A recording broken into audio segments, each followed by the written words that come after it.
हमारे राष्ट्रीय अध्यक्ष जी ने कहा जितने भी छोटे दल हैं उनको साथ में लेकर चुनाव लड़ेंगे। अगर चाचा अपनी पार्टी से चुनाव लड़ाना चाहेंगे, भैया से समझौता हो जाएगा तो वो चुनाव लड़ाएंगे। ये सरकार झूठी साबित हो चुकी है, फेल हो चुकी है।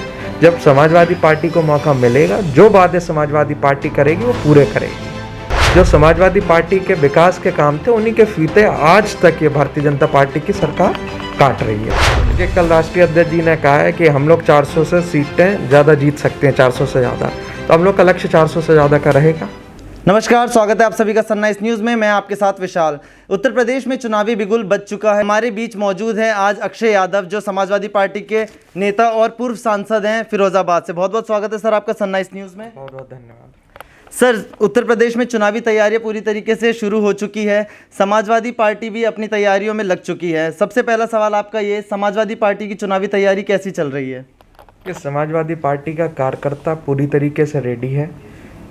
सभी कार्यकर्ता अपने बूथ को मजबूत करने में लगे हैं, वोट बढ़वाने में लगे हुए हैं। इसके अलावा कोई भी कार्यक्रम होता है, सभी कार्यकर्ता सड़कों पर निकल रहे हैं और पूरा प्रचार प्रसार भी कर रहे हैं। हमने पिछले चुनाव में 2017 के चुनाव में ये देखा था कि पार्टी और परिवार में एकजुटता नहीं दिखाई दी, परिवार में फूट भी दिखाई दी, शिवपाल यादव अलग हो गए और कई तरह की तकरार सामने आई। तो इस बार के विधानसभा चुनाव में पार्टी और परिवार एक है? ये परिवार सब इकट्ठा है और जहां चुनाव की बात है, जब चुनाव होंगे, हमारे राष्ट्रीय अध्यक्ष जी ने कहा जितने भी छोटे दल हैं उनको साथ में लेकर चुनाव लड़ेंगे। अगर चाचा अपनी पार्टी से चुनाव लड़ाना चाहेंगे, भैया से समझौता हो जाएगा तो वो चुनाव लड़ाएंगे। पिछली बार 2017 का जब चुनाव हुआ था, शिवपाल यादव ने पार्टी छोड़ी। इसके बाद आपने देखा कि कई समाजवादी पार्टी को कितनी तगड़ी हार का सामना करने को मिला। तो इस बार शिवपाल यादव के साथ गठबंधन को तैयार है अखिलेश यादव। तो इस बार किस तरीके की आप लोग स्ट्रेटेजी लेकर के चल रहे हैं और शिवपाल यादव के साथ गठबंधन के लिए क्या प्लान कर रहे हैं? देखिए, जो गठबंधन है वो राष्ट्रीय नेतृत्व तय करेगा क्या गठबंधन होगा, और जैसा जहाँ पर उनको सीट अगर दी जाएगी, गठबंधन होगा तो हम लोग मदद करेंगे। अच्छा, शिवपाल यादव भी कई मायनों में तैयार है कि अगर वो समाजवादी पार्टी के साथ जुड़ते हैं। तो इस बीच क्या आपके पास कुछ खबर आई है कि शिवपाल यादव कोई शर्त लेकर के सामने आ रहे हैं समाजवादी पार्टी के आगे? नहीं, हमारी जानकारी में कुछ भी नहीं है अभी, क्योंकि ये जो भी वार्ता होगी वो राष्ट्रीय अध्यक्ष जी के बीच और उनके बीच में रहेगी।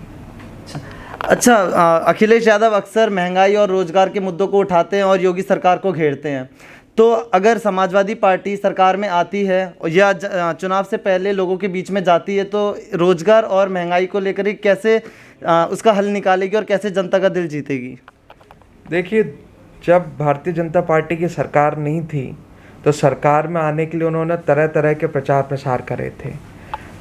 बीजेपी के जो आज की डेट में मंत्री हैं, सिलेंडर टांग कर, आलू प्याज की माला बनाकर टांग कर, बैलगाड़ी तक में बैठकर इन्होंने बहुत प्रचार करा था।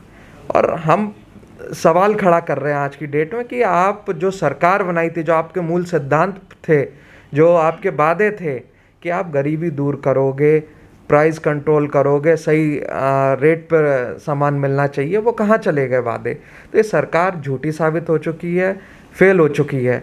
जब समाजवादी पार्टी को मौका मिलेगा, जो वादे समाजवादी पार्टी करेगी वो पूरे करेगी।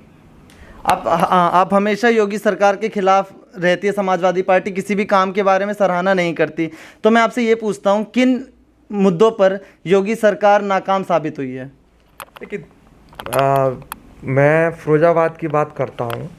फिरोजाबाद में जो विकास के काम समाजवादी पार्टी के सरकार में करवाए गए, चाहे सड़कें बनाने का हो, फिरोजाबाद शहर को पानी देने का हो, नहर बनवाने का हो, सिंचाई की सुविधा देने का हो, अस्पताल बनवाने का हो, सब समाजवादी पार्टी की सरकार में हुए।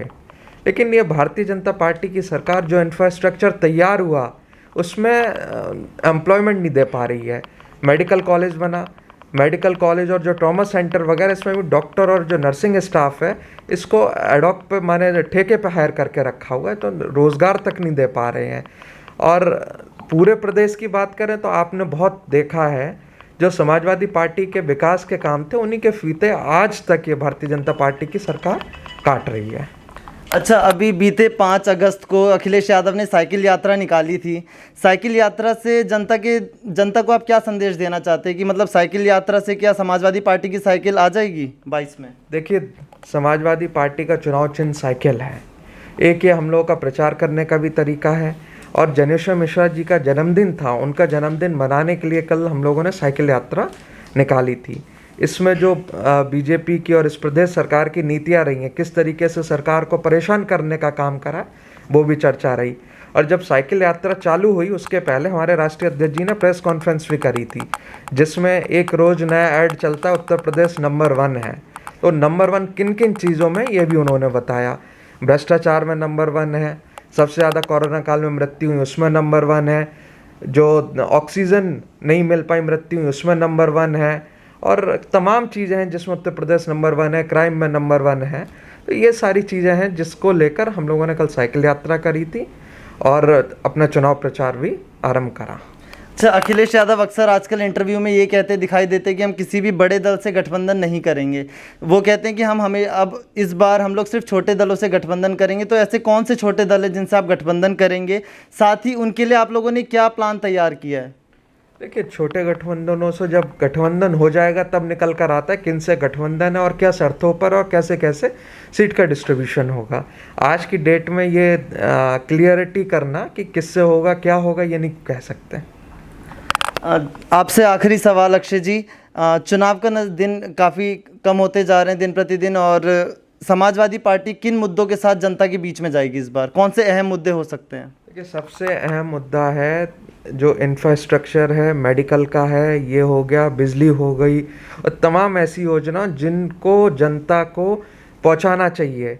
क्योंकि हमारे यहाँ जनता के पास इतना पैसा नहीं है, इतने अमीर नहीं है कि वो सारी सुख सुविधाएं अपने लिए कर सके। तो सबसे ज़रूरी चीज़ है मेडिकल का, बिजली का, जो जिस तरह से बिजली महंगी हो गई है इस पर, और रोज़गार पैदा करना, ये सारी चीज़ें रहेंगी। किसानों का जो एमएसपी वगैरह की बात करते हैं, और एमएसपी तो दे नहीं पा रहे हैं, सुविधा भी नहीं दे रहे हैं, तो कहीं ना कहीं कुछ ना कुछ सुविधा किसानों के लिए भी करी जाए। ये हम लोग बात भी करेंगे भैया, और हम लगता है जब सरकार बनेगी तो ये सारी चीज़ों पे फ़ायदा भी पहुंचाने का काम करेंगे। समाजवादी पार्टी इस बार इलेक्शन में कितनी सीटों का लक्ष्य लेकर के चल रही है? क्योंकि बीजेपी तो कह रही है कि वो 300 पार इस बार लाएगी। देखिए, कल राष्ट्रीय अध्यक्ष जी ने कहा है कि हम लोग 400 से सीटें ज़्यादा जीत सकते हैं, 400 से ज़्यादा, तो हम लोग का लक्ष्य 400 से ज़्यादा का रहेगा। तो ये हमारे साथ मौजूद थे फिरोजाबाद के पूर्व सांसद और समाजवादी पार्टी के नेता अक्षय यादव, जिन्होंने बताया कि समाजवादी पार्टी इस बार जनता का दिल भी जीतेगी, साथ ही उत्तर प्रदेश में सरकार भी बनाएगी। बहुत बहुत धन्यवाद सर आपका। सनराइज न्यूज़ के लिए मैं विशाल, धन्यवाद।